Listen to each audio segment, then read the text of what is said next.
desang guli charchasan. Uzunjon, to'yni chotki qilib o'tkazib bilasanmi?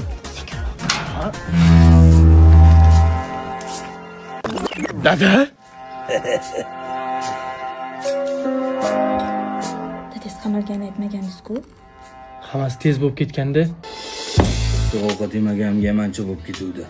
U yoqda sovuq ovqat beradim. Ha? Sen bari tushunmaysan. Dada nima qilyapsiz? Hozir havodan bahramand bo'lyapman.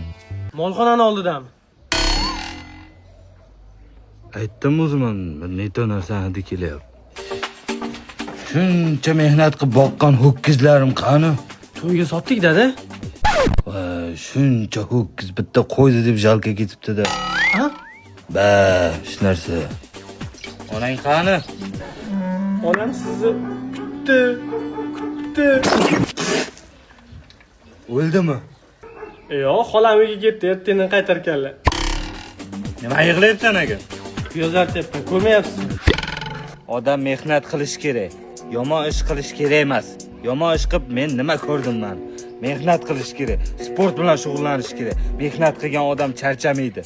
Lekin men charchadim. Hozir kirib uxlayman. Uzr, dadajon o'zi qachon qamalganlar? To'yimizdan bir kun oldin. To'yimizga 5 kun bo'ldi-ku.